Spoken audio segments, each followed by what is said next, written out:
Aronson, The Social Animal. Liking, loving, and interpersonal sensitivity. Similarity is a significant factor in attraction. People are attracted to those who share similar beliefs, interests, and personality traits. Physical attractiveness, competence, and kindness also play a role in attraction. The more contact people have with each other, the more likely they are to be attracted. We tend to like those who like us back. The reward cost theory of attraction suggests that we're attracted to those who provide maximum reward at minimum cost. However, there are cases where people are attracted to those who provide a high cost. More research is needed to understand the factors that influence interpersonal attraction. The effects of praise and favors. Praise can be a double-edged sword.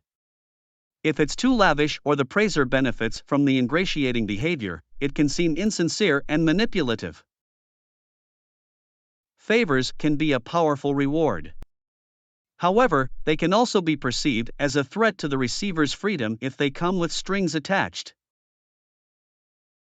The Ben Franklin effect is a phenomenon where doing someone a favor makes us like them more.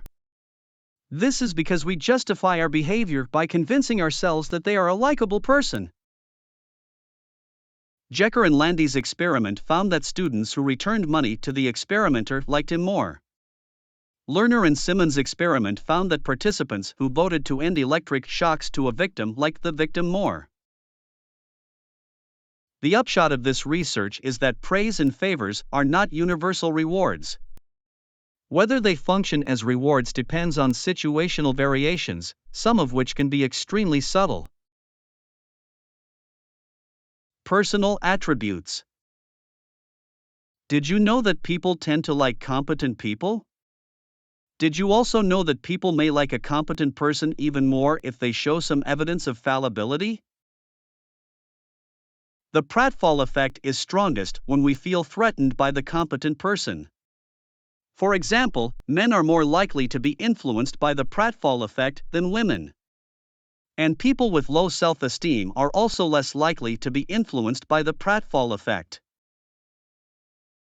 Physical attractiveness is a major determinant of liking, even in blind dates and long-term relationships. Attractive people are often seen as being more competent, likable, and successful. There is evidence that the pro-beauty bias begins at a very young age. Children tend to view attractive children more favorably than unattractive children. Attractive people are also treated more favorably by others, such as being given higher salaries and lighter sentences. This bias towards physical attractiveness can have a significant impact on people's lives. Remember, there are other kinds of beauty besides visual beauty. The beauty of sound, touch, and smell are also important. Similarity and attraction. Research shows that we perceive people who share our beliefs to be intelligent and thoughtful. It's rewarding to have our beliefs validated by others.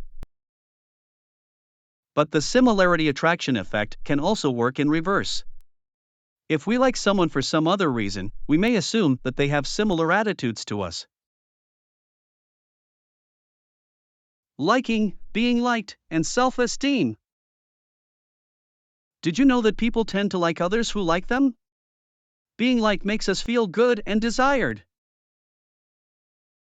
In fact, the more insecure we feel, the more we like someone who likes us.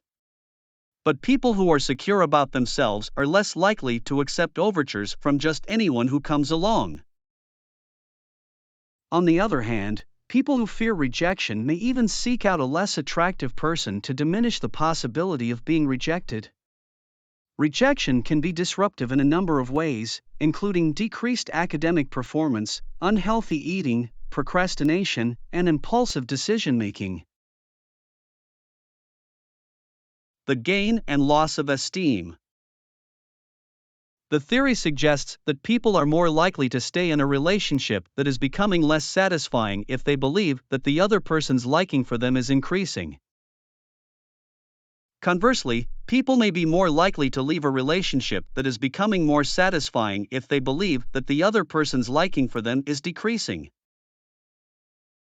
The gain-loss effect has been demonstrated in a number of studies, and it has implications for our understanding of how people form relationships and how they respond to changes in those relationships. The quest for communal relationships is the desire for relationships where neither partner is keeping score. Communal relationships are more intimate and closer than exchange relationships. In communal relationships, people are more likely to be responsive to the needs of their partners. This is because people in communal relationships are willing to give of themselves in response to the other person's need. Love and intimacy. Proximity and similarity play significant roles in love.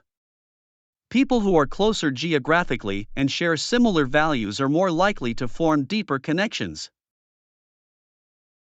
Defining love is challenging due to its multifaceted nature. It can take various forms in different relationships, from passionate love to companionate love. To maintain a healthy close relationship, honesty and openness are essential. Supporting each other during times of need and stress is crucial for a happy and fulfilling relationship.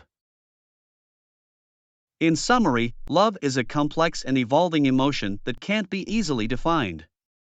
It encompasses both passion and companionship, often changing as relationships grow. Intimacy, authenticity, and communication. After a dinner with friends, Phil felt hurt when Alice seemed flirtatious with their friend Tom. Instead of sharing his vulnerability, he accused her of flirting, leading to a hurtful argument.